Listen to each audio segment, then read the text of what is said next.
Hello and welcome to our podcast on nonfiction films. Before we got into how we might dissect these and study them a little bit, we wanted to take a couple minutes to explain exactly what a nonfiction film is. So here we go. So first off, let's go ahead and talk about what the difference is between a fiction film and a nonfiction film. First off, a fiction film is that which you probably see more often than not. These are the types of movies that show up in the AMC. They tend to tell stories, they have characters, some are more realistic than others, but overall they are very similar to literature in that they are telling stories. So your movies like The Dark Knight or Backdraft or Top Gun, they are all fictional in nature. And yes, they may have some elements of truth to them, like Top Gun, for instance. There is an actual fighter school called Top Gun in California, but the story of Top Gun with the characters that Tom Cruise and Kelly McGillis were playing back in the day, those are fiction films. And so this is probably what most of us watch, and this is most of what happens at the AMC or wherever type theater. Now, a nonfiction film, these are also called documentary films, and we'll be using these terms pretty much interchangeably, so don't be confused. You'll hear nonfiction films or documentary used at the same time. The point of these movies was to document real life. They were to tell stories about real life and real people, and to expose the world to what was going on. So while they do have similarities to fictional films and that there is some sort of story in there, these stories are supposed to be more based in truth than in fiction. And it is very unlikely that we would see these at your local movie theater. Most documentaries tend not to be as popular. They tend not to be shown in these mass cineplexes. They tend to be released more direct to DVD or some other format, because the audiences just aren't as big. Doesn't mean they aren't interesting, it just means that they have a different market. And so one thing to think about is just that for every big fiction film that we are aware of, say The Dark Knight, Avengers, Captain Phillips, anything like that, there's probably hundreds of documentaries being made. They tend to be shorter, they tend to be lower in the budget, because they are probably not full of special effects and tons of highly paid actors. And so there are many, many documentaries out there on pretty much any topic that would be of interest to you. So as we get into this unit of documentary film, just be aware that there are many, many documentaries that you can start watching. So what's the difference between a fictional film and a non-fictional film or a documentary? Here's some ideas. In a nonfiction film, the facts drive the story. There are many interesting stories in history, in life. We don't really need to write a script for them. It's amazing what life can create all by itself. Take, for example, the Holocaust.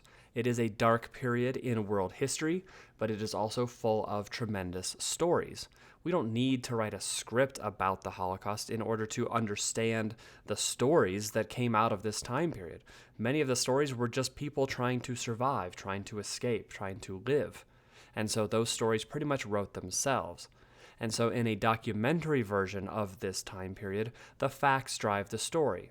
Now, if we flip to the fictional version of the Holocaust, we might get something like Schindler's List. And this is where the story of Schindler's List is based in fact. There was a real Oskar Schindler. He did create a list. He did save many Jews during this time period. But the facts are manipulated or molded in order to fit a more standard narrative. The difference here is that facts are the story in a documentary film, whereas in a fictional film, the facts kind of are forced into the story that they want to create. And so we get a nice quote here. Since nonfiction films are documentary, you can see this great quote that says, "A documentary film is a factual film which is dramatic." And as we go through our documentary unit, we will look at the many different ways that documentaries can evolve as films. There is a spectrum. There are certainly those documentaries that you may watch in your social studies or science classes, and those look a certain way. We're going to see other documentaries or nonfiction films that were made for propaganda purposes, to convince people of a certain idea, to persuade people to do a certain thing. And you are going to see some that are very entertaining. They're full of cinematic elements, just like feature films are. And I think what's cool about documentaries is that there are documentary films or nonfiction films about just about every subject in the world that you could possibly think of. You can see some examples here. You can have one on Helvetica. There's a documentary about the evolution of a font. Who knew? One about bingo, one about the Alamo, one about the flea market, one about the F word. I mean, who knew that there'd be an entire documentary devoted to one word? So if you can think about any subject, any part of the world, there's probably a documentary made on it, and there's probably multiple ones made around that same subject. Whereas for feature films, there are superhero movies, and there's probably one for every superhero under the comic book sun. But there are a finite number of them. They're very expensive, time-consuming, full of special effects, and highly paid actors. But almost anybody could make a documentary on something more simple, a very small topic like a font that person finds interesting. They can track the story of the evolution of that font, make it interesting, and be able to share with the world their knowledge of Helvetica or whatever. But we also have to be thinking about this. Despite the fact that we're trying to talk about nonfiction or documentary films, the implication is that these movies are completely 100% fact-based and they are absolutely true. That's not exactly completely correct. One thing we talk about in our literature classes is that every text has a bias, some sort of perspective or a slant. Therefore, if a documentary is a text, then documentaries have biases too. One way to think about it in terms of documentary filmmaking is the idea of what is the subject being filmed, and then how do the filmmakers show their bias either for that subject or against that subject. Could they be making something look silly, making something look very important or very serious? That would be the text's bias on something. For example, you get the movie Sicko by Michael Moore. Yes, it's a documentary, but it has his perspective on healthcare in that film. It's not just an objective review of the healthcare system in America since its inception. It is his perspective about the healthcare system, whether he likes it or not, whether he thinks it's appropriate or not. So yes, it is a nonfiction film because it is based in fact. He did do some research for it, but he is also exposing his perspective about his topic. And so there will be a spectrum of bias that we'll see in some of the films we'll watch, and you're probably already aware of some of this at an intuitive level. When you watch things in science class, like the life cycle of the bee, there's probably not a lot of bias going on here. That's probably very, very neutral. They're just reporting the history of how the bee works. But you might have movies like Super Size Me, Fahrenheit 9/11, The Corporation, that are about factual things that are made to be informative, but they certainly have a bias for or against the topic. So just because it says documentary doesn't mean that it is absolutely 100% beyond a shadow of a doubt true. It is a real text made by real humans, therefore it does have a bias. So what makes documentaries look like documentaries? Because I think if we watched a feature film like The Dark Knight and then watched a documentary like Salesman, we would probably notice a stylistic difference. And this difference is what we call the modes of nonfiction. We do have a separate podcast on this to get into a little bit more in depth, but in short here, we have different ways of filming our subjects where our ultimate goal is to be as objective as possible or to appear as objective as possible about our topic. And so the various ways that we would film this or craft this film would create the appearance of complete objectivity or very heavily biased. And so we will talk about these modes, but there are things like the observational mode, where it just seems like the camera is sitting there watching things, where we have the interactive mode, where you actually see the filmmaker come from around the camera and interact with the subject in the film, very much like Michael Moore or Morgan Spurlock. But regardless of which mode is predominant in a documentary, the goal of the filmmaker is to make the documentary seem as real and as objective or unbiased as possible.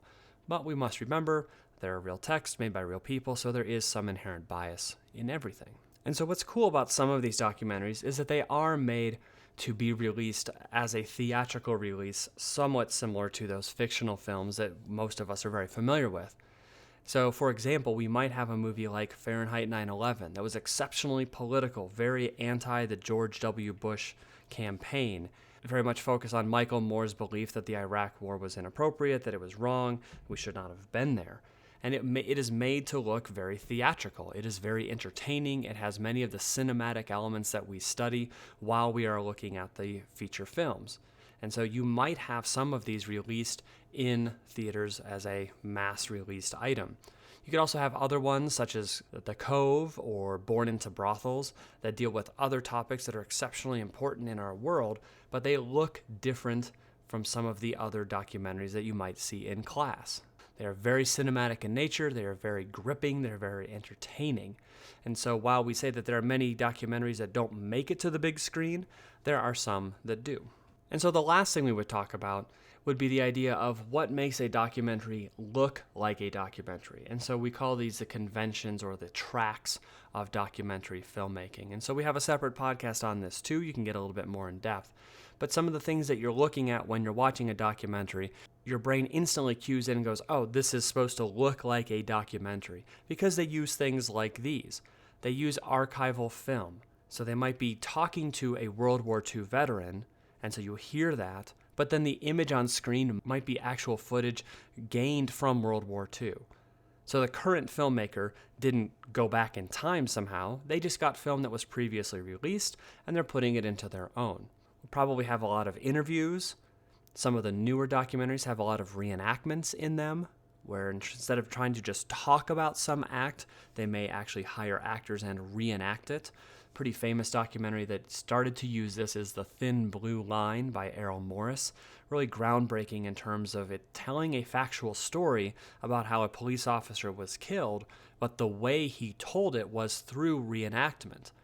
That as he interviewed people about this crime, he would reenact it with that new information built into it. So you'd see the same crime happening over and over again with the different witnesses or participants' input that was gained through their interviews. We may follow subjects over a long period of time, kind of the Up series in the bottom right. This was a British series that followed a bunch of school children when they were 7, 14, 21, 35. So they came back to these people throughout their entire lives just to see how were they doing, how were they growing, changing, succeeding, failing. Very interesting, so you can see people really throughout their entire life. Documentaries are probably going to feature real people, not actors. Now, some of these people that are interviewed are probably kind of like characters. They may be larger than life. They may be pretty crazy, fun, interesting, wild, crazy, but they are real people. And so we don't have people like Brad Pitt, Angelina Jolie, Christian Bale, any of these people acting as them. It is just the people themselves being themselves. And obviously, many documentaries tend to be lower budget. You're not going to see the special effects that you are going to see in The Dark Knight. You're not going to see expenses like costuming and expensive lighting. There certainly are cinematic elements in these documentaries, but they are not the focus of the film. Where in something like The Dark Knight, those elements are the focus. In a documentary, the focus is the facts. In a documentary, the focus is the story of the factual subject, the perspective on that subject. That's what the film is focusing on, rather than exactly how pretty can we make it, how crazy can we make it, how many special effects can we add. So that's about it for now. Just wanted to give you a short introduction to the idea of what a nonfiction film is. We have many other podcasts in this series that talk about the differences and the similarities between nonfiction and fiction films, the idea of our 3 tracks of nonfiction film, and this is how we quantify these films and try to dissect them a little bit. We'll also talk about the modes of nonfiction film, so just the ways that documentaries look like documentaries. So we'll break those down a little bit, give you some terms to know. So thanks for listening. As always, if you have any questions, go ahead and bring those into class. Otherwise, we will see you soon. Thanks so much.